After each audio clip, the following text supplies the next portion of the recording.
start off this review, I want to say thank you to Kaei Designs, who is the Chinese distributor and retailer for Colorfly, and thank you for sending these things out. I will put the link in the description of where you can go find these things, and as always, Kaei Designs always has a promotional discount, and you can just text them or use the in-messaging service to get that. So here we go. Hey ladies and gentlemen, welcome back. Another dongle review, a double header this time. These are the new, well, not new, but per se, new for me, Colorfly dongles. I've had the pleasure of reviewing this little guy before. It was like 35 bucks, and I came away impressed with the sound quality. These two I received are the CDA L2, so this one retails for $110, but because of the Christmas 2025 season, I see it as low as $65, which makes it a real good bargain in my opinion, because this one also uses the ES9039Q2M DAC, and then I also got the CDA M2, and I got the titanium version, which is like $250. This thing is a weighty thing. The regular version is around, again, retail $159, and you can see them for below that, right? Under $135. So they have the same amount of power. So rated at 125 milliwatts at 32 ohms, not the way some other YouTubers rated at 16 ohm, which would be double this, into single-ended, so at 240 milliwatts at 32 ohms in balanced mode. So that's very respectable, pretty much runs most IMs, except for like maybe the Dyna Quattro that needs tons and tons of juice from Binary Acoustics. So I'll talk about the M2 for a second. This uses a Serious Logic DAC 43198. Not going to spend a whole bunch of time. At $249, I don't see a case of actually buying this one. It doesn't do anything super special.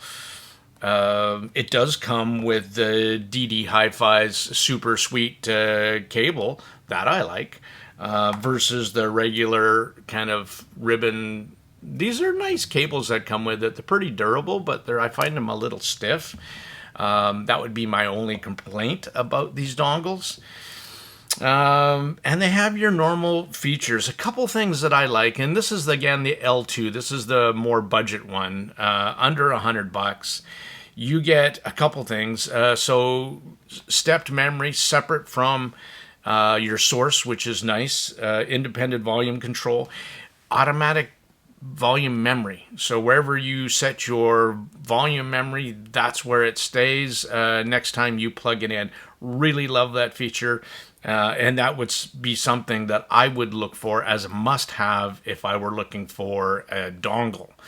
I also really like this design and style, two-tone. It comes in a couple different colors. There was a gunmetal gray and the kind of goldy, and then there was this silvery look. It's got a nice OLED display on it as well, so that I liked quite a bit. Easy. I mean, the menu was super easy to go through. You do have your normal stuff that I, again, look for in a dongle, primarily sound quality. And this is kind of what bit of it surprised me on these two dongles, and I think this L2 is actually newer than the M2. So here's what the OLED screen looks like. If we hit the menu button, I'm going to try and do this while this thing's dangling off of here. There you go. So your menu, this is your filters, which really don't make a difference. Output type, headphone. Oh yeah, these things actually do have as well SPDIF output out of the 3.5, and I did use that. I used to think that feature was kind of useless until I got more sources that didn't have a digital output. Here's my Hibby R6 Pro 2 2025. And I just bought this UC10, which is USB to coax digital adapter for $40, but a lot of times you can get it in a dongle, and that really helps me out because I have some sources like the Gishelli Labs DAC and then the Ibasso D17 that I actually prefer the coax. Why would you use it? Here's my case usage. I actually prefer the sound quality out of coax or from coax into those devices over USB. It sounds better in my opinion. And this has that feature already, and you can just switch it to that. So for me, I always use typically 4.4, and I set the 3.5 to SPDIF out, and it's always ready to go boom, boom, and away I go. Really like that feature. For me, that's my case usage. Quite like that a lot. So again, menu, simple, easy. It's adjustable on here. You don't need an app. And that is the only thing I'm going to say. At that $65, you can also get the EPZ TP35 Pro, which is using a Serious Logic DAC chip. And here's the difference between these two sound quality-wise. Why would you pick up this over the EPZ? Well, I do think the Colorfly L2 is a better sounding dongle, in my opinion. Using that ES9039 Q2M, I like the sound of these DAC chips, and the implementation with the rest of the clock and the FPGA controller makes it a really nice sounding little dongle. What I was kind of surprised over this is the $249 one with the Serious Logic. Again, generalizing, I thought, okay, well, this one is going to be warmer, slightly warmer, because I think over an ES DAC chips are generalized as sort of bright and glary, and have an ES kind of sheen to it. But that was exactly the opposite of my findings.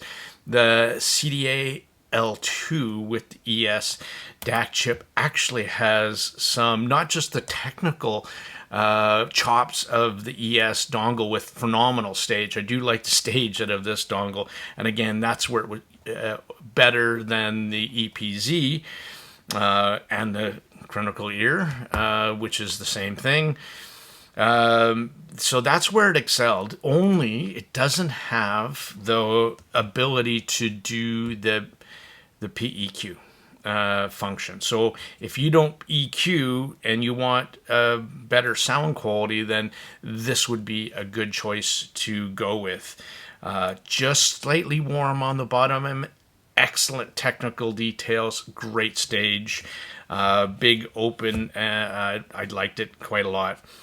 Good power, again, for most IMs and for most headphones, except for harder to drive ones. I would look for at least twice that much power.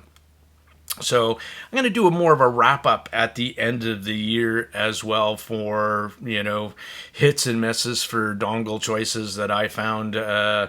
And that'll be in my year-end wrap-up, but this is the end of this review for these. I like the CDA L2. If you can find it around that $65 price point, very much worth it. And again, over my other top contender, which had been in the under $100 price point, would have been the EPZ TP35 Pro. And for me, comparing these two, I like the sound of this. I like the way it stages better. It looks funky, and it just doesn't have PEQ functions. But sound wins, functionalities loses one feature. So kind of a trade-off. For me, it's not my only device, so I wouldn't really use this for PEQ. In the WalkPlay app, I would use something else that has maybe 10 bands, like the FIU. I have a QX13 review coming up. So this is Tone Deaf Monk. Thanks for watching. Out for now.